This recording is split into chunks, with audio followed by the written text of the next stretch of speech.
All right, hey guys, thank you so much for watching all my YouTube videos and commenting. It has given me the inspiration to keep going, so thank you so much. I just want to get all this information I'm learning out. This is the best way I think I can do it, so thank you again. So I'm going to try to make this one quicker. All my friends are complaining that my 25-minute video about depression was too long for them, so I'm going to try to make it a little bit faster, get everything in here still. I could talk about this for 3 hours, so I'm going to try to kind of cut it down. Today we're going to talk about food. So I just want to really quick point out that I used to be fat. I come from an Italian-American household, so we did not grow up with good eating habits. Literally, McDonald's, Taco Bell in the middle of the night, always ice cream in the house, always heavy carby meals, a lot of fat, a lot of unnecessary food. So I didn't grow up with very good eating habits. I was about 190 pounds and 5'5". Now I'm 160 and about 5'10", so I feel better than I ever have. So I have a history of like random diets and stuff. All my friends and family know. I have tried keto, Atkins, those are pretty similar actually. I have tried isogenics, if you guys haven't heard of that. It's like pretty much you fast for a couple days and then when you're not fasting, you're drinking like these pre-made smoothies. Didn't feel healthy, and then I always found that I would binge no matter what diet I was on, and I've done keto for, literally I did it for a year, all through quarantine. I did it successfully, but I felt that I was still binging randomly 2-3 times a month, and I would literally eat to the point where I'd throw up. So that was not healthy for me. And I'm not talking bad about the diet or anything. I did lose 20 pounds on keto altogether, and I've managed to keep it off, but I don't think that keeping it off was due to the keto. And then I also just want to throw out, whenever I tell people like, oh, I have problems with eating or anything, they're like, oh, no, you don't. You look okay. And I'm like, yeah, that's what people normally think. That's how any kind of disorder or secretive eating habit or anything that we're ashamed of, we hide. So of course, people aren't really going to see it. It always isn't the most obese person in the room who has the eating disorder. In fact, most of the times it's the opposite. Binge eating, if anyone doesn't know, binge eating is like bulimia without throwing up. In my case, I was throwing up occasionally, but I wouldn't call it bulimia. I wasn't forcing myself after every meal or even once a week or anything. It was just when I would overeat because I get excited about eating the foods I wanted that I couldn't have on keto. All right, so really fast, food, like anything, can be addictive. So obviously we need food to nourish our body, and that's how we should treat our relationship with it. It is there to provide nutrients. If we eat healthy, we'll feel better. Obviously being obese is going to heighten your risk factor for a ton of different diseases, and it makes you feel bad mentally. So depression, anxiety, any of that kind of stuff. If you have a bad relationship with food and you get guilty after eating and you can't control yourself, it's going to also weaken your mental health. And then just to kick off this video, I was going to put a bunch of stats on obesity and diabetes and stuff, but I don't want to because I think that it undermines the point I made earlier with a lot of the times it's not the obese people who have the eating disorder or have an unhealthy relationship with food. And I think it's really important to be mindful of that. So I've been studying psychology now pretty seriously for about 2 years, but I always have been interested in it. I just didn't know the field was psychology, and maybe it isn't even psychology. I like self-help.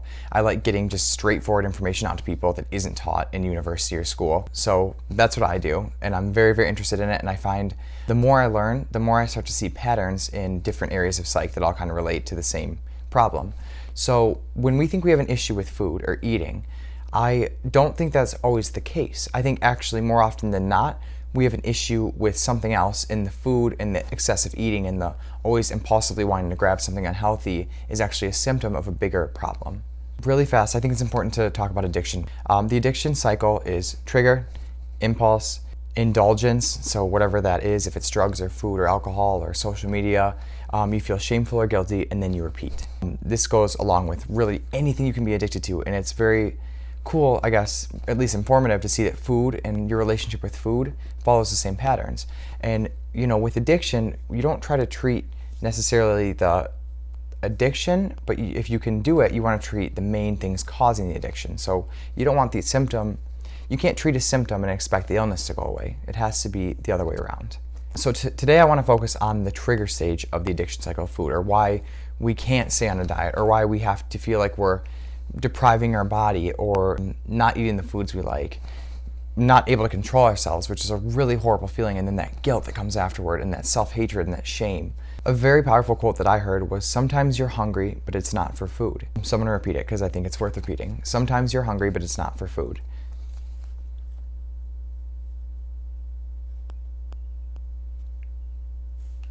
So just consider the idea, what if every time your trigger sets off, I want something to eat, it isn't about the food, it's about something else. Maybe you're stressed out, maybe you're anxious, maybe you're fearful about something, maybe somebody you love passed away and you don't know how to deal with it properly, so you're just coping in the most instantly, physiologically gratifying way. which we do all the time. So I don't like to just take these random quotes and then just say, enjoy your life, put them in practice, good job. I like to compare them and relay them through stories and experiences I've had so that you can connect them to your life, and then you have the actual abstract quote with real experience and you can relate to them and actually put them into practice. So I'll use the example from today. I had just eaten lunch. I had a really good, healthy lunch and I was full, and I knew I was full. And then out of nowhere, I just wanted a protein bar. And I know it's not the worst thing you can eat, but it's an example. I didn't need it whatsoever. Chocolate chip protein bar sounded really good at the moment, but I had just eaten. After learning all these psychological principles, about the unconscious, the shadow, these things that we ignore, these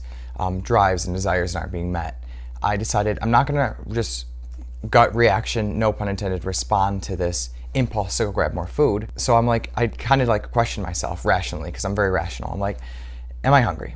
And I kind of literally closed my eyes, took some deep breaths, felt my stomach. I'm like, I really don't feel hungry. I'm like, did I just eat? Yes. So both of those things told me maybe I'm not actually hungry. What else is driving this impulse? And you learn in psychology that nothing is by coincidence. If a random thought pops in your head, it doesn't just pop in your head. Something made it pop in your head. So for this example, I have to kind of go over what the shadow is really fast. So Carl Jung, I'm sure you guys have heard of him, is a Swiss psychiatrist that talked about the shadow side of the self, or the unconscious. And it's literally just the things the negative emotion we don't want to talk about, or the aggression in our personality, or past traumas or experiences that we haven't fully dealt with or integrated into our psyche. And he says if you don't deal with the shadow is going to manifest itself in your life regardless. So, and it's going to get worse and worse as the shadow gets bigger. So I'm like, how does this have to do with my shadow? Where is this thought coming from? And I'm like, okay, I'm doing a math problem right now. I'm doing stat homework and I'm stressed out. I'm like, okay, that could be it. I'm just a little stressed. So I want to go eat something. But I'm like, that's not good enough for me. I'm not satisfied with that answer. So I kept thinking, I'm like, okay, this stats class is hard. I know I'm going to apply for a doctorate program soon, or at least I'm thinking about it. And I know there's a lot of stats involved in a doctorate in psychology. So maybe it has something more to do with that. And I kept kind of digging. I'm like, what is going on? So I started writing down, whatever, made a little thought bubble, stats and psychology and doctorate and career pathways and moving away to school in a different state and making friends and all of these things together. And I kind of just put together this web of fear of uncertainty that I'm not good enough for a doctorate program and I wouldn't make it in a doctorate program. And that's kind of where I landed. I know that sounds dramatic, from literally going to a protein bar over to, oh my God, I'm never going to be successful in school or have a good life. But really, that's how the shadow works. If you ignore it, it's going to get dramatic. These problems you are ignoring, and they're going to manifest themselves to your brain, because your brain goes for the path of least resistance to the easiest physiological thing I can do right now to get rid of this negative emotion. So just think about that for a second. I know that sounds like a lot, but any manifestation, if you are doing anything and you get an impulse to, any addiction, instead of just relying on that impulse and doing what you've done in the past to survive, why don't you think about where that negative feeling was coming from? So it's important to be conscious of the things that are really ruling your life without you realizing they're ruling you. Carl Jung has a quote that I really like. He says, until you make the unconscious conscious, it will direct your life and you'll call it fate. That is so profound to me. And it totally makes sense to the eating example. I'm gonna always be in the forever diet and I'm never gonna get ahead in life, or I'll never finish this thing because I'm responding to these instant impulses instead of dealing with them head on, where the emotion's coming from. So again, in that moment, that instant impulse that I thought, oh, I'm hungry, and I wouldn't have really thought about it before, but I did. And I figured out that it wasn't hungry for food. I was hungry for direction and security and maybe a future life plan that would get me through. So I decided, instead of going and eating something, I just should take a break from my homework probably for a minute. And I literally went outside. I took some deep breaths of air. I stayed out there for about 5 minutes. I came back in, got a glass of water, and then I sat down and finished that stat problem.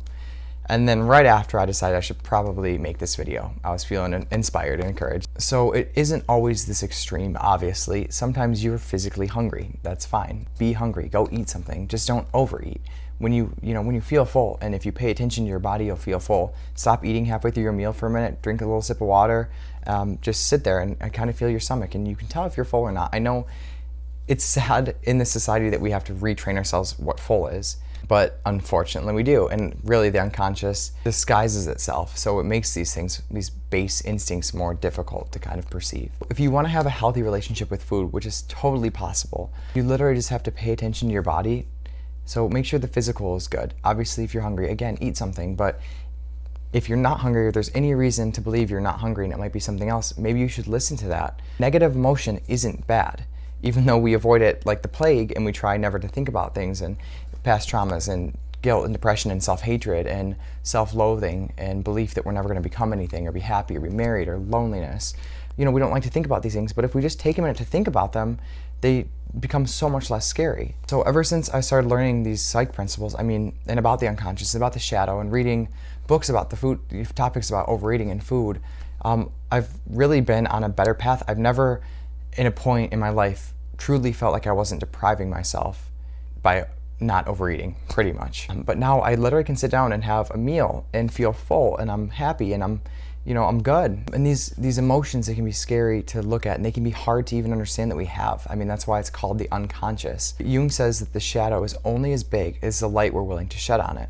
So once you start dealing with these things and these traumas, and I work at a mental hospital and I teach these principles to people, and I tell them, there's these thoughts that keep popping into your head, and pay attention to them. If you have to write out your thoughts for a day, you have a phone, every time you have a negative thought, write it down. You'll start to see a pattern, and every time you have one of these thoughts, the first gut reaction is to go to that comfort, that physiological comfort, or that psychological comfort. Oh God, ignore the negative emotion. Let me go on social media and see how many likes I have. Let me go have a bowl of ice cream so I can distract myself for a minute from having to actually deal with what's going on that I don't want to deal with. A big help to this realization and figuring out how to have a healthy relationship with food was an author, Geneen Roth. I have her book here. So it's Woman, Food, and God. She has a couple of other books. This is the best one that's more focused on compulsive eating and eating habits.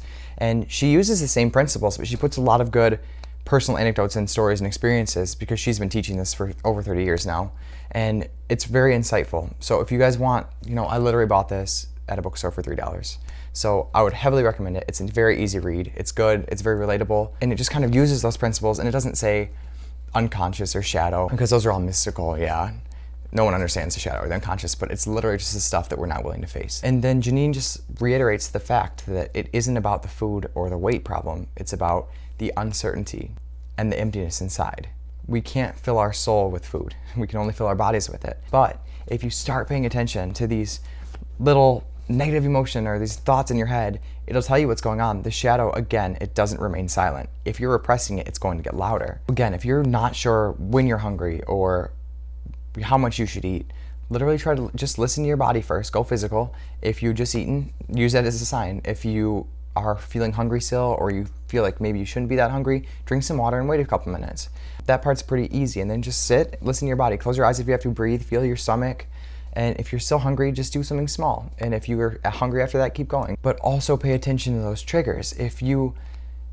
And this can go above food, but it happens, I think, so commonly with food. And this is why so many people have binge eating problems and bulimia and anorexia and body image issues, because it's the easiest thing is just to grab more food or to eat unhealthy when that's not even what our body wants. Our body wants, again, some food for the soul, not for your body. But you start unpacking these things that you don't want to deal with, like a trauma. Maybe something happened or a horrible relationship ended and you don't want to think about that, even though it's going to keep popping up in your mind, regardless of if you want to think about it. I promise you it will. Once you go back, and if you need help with this, I'll make a video on shadow work, but you have to trace what the history, what the memory is first, where this is coming from, like I did with the fear of the next 6 years of my life being in university, if I can even get in, and then will I succeed? That's a big fear. That's a big commitment to get onto. So if it's like a trauma, something that's happened in the past, then you can put yourself in that memory again. Try to remember the details. Write out what it meant to you. Write out what it means to you now. Write out advice that you would give yourself in that situation if you were there again, because I guarantee you, even though it's painful, you've learned something from the experience that you can transfer into your future self. And fear only works one way. It only goes future. Nobody ever can experience fear backwards. So keep that in mind too when you're working with trauma. So using this psychological principle, dealing with everything I don't want to deal with, facing the negative emotion, it's been such an effective diet for me. I'm not eating when I'm not hungry. I'm doing things that are meaningful. Instead of eating, I decided to make this video. And this is genuinely making me so much more full internally and externally than I would be if I had gone and eaten more. And don't just knee jerk on the most quick reaction you can, like we all do, and get into that cycle of addiction where you're going to feel guilty and shameful after. It's just compounding all of that negative stuff you didn't want to deal with to begin with. And then it's going to come back even heavier because that's how the shadow works. And I don't want to scare you guys into thinking that every time you're hungry, you have to deal with the death of your mother or, getting cheated on by a loved one, because it's not what I mean.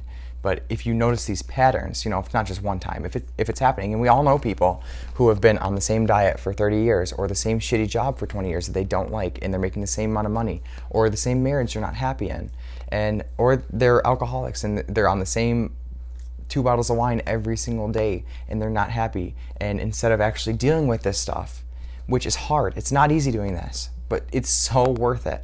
You will come out so much stronger of a person if you can face the negative instead of just going to the instant gratification. So just be mindful if you are trying to lose weight, if you don't know when you're full, if you have eating habits that are really unhealthy, if you have a love-hate relationship with food or any substance or social media or money spending, you got to pay attention to where these thoughts are coming from, these behaviors, because behaviors are just a symptom of our beliefs and our thoughts, even if we're not conscious of them. And that's the big point. Most of the time, we're not even conscious of them, but you can become conscious of them if you try to be self-aware and track these thoughts. It's not that difficult. Sometimes it is difficult to get to the core root of it, but I promise you, if you guys do it enough and track these negative thoughts and write them down, and again, it's called shadow work for a reason, because it isn't easy and you're dealing with negative emotion, but you deal with it and you get rid of it. It's like when the stress hormone builds up in your body and you literally have to go exercise, and it naturally releases those hormones out of your body. It's no longer toxic for you. The same thing happens with your mind, and I cannot stress that enough. It has changed my life drastically learning these principles, and quite honestly, I haven't even learned them in my psychology school. I'm just reading books like this from Geneen. I'm reading Carl Jung. I'm trying to get these ideas out here because I don't think they're being taught mainstream, and these are the ideas that are going to weigh you down. You can't fly if you've got 30 pounds of sand attached to your legs. So really fast, just because I like to give advice on everything in life, I like to be a know-it-all, but the best thing that I've ever found to control my eating, my dieting, my relationship with food and my body in general has been to work out these negative things that have controlled my life for a long time without me realizing it. In addition to that, the best diet I've ever been on, where I feel like I'm actually filling my body correctly, I'm not overeating, I'm nourished, I feel like I'm getting all my food groups in, I'm not craving sweets or anything, has been to do low carbs. So I still do carbs like brown rice and oatmeal, and then high vegetables. Like I eat a ton of greens, and then I do like medium fruit, so a little bit sweet, and then I do a decent amount of protein, but it's like lean protein. So it's literally like all the stuff we know we should eat, and we don't know why we can't just eat like that. And I will tell you, because we get so caught up focusing on this issue we make in our head, which is just a symptom, instead of dealing with the real issues, all the stuff that's holding us back. So just make sure when you're eating, you're nourishing your body. And make sure that that's what your body wants, that your body doesn't actually say, no, you're supposed to be nourishing your soul right now, but we're gonna go for the next best thing because you're gonna ignore the shadow stuff you don't wanna deal with. So I just wanna leave you guys with one more little quote I put together. If the trigger for the food that you want is because of psychological distress or discomfort instead of physiological hunger, then please consider taking a deeper look at what's going on. And just remember, the more light you shed on the shadow, the smaller it becomes. You guys can do this. You're amazing. I'm gonna make more videos. Thank you so much for watching.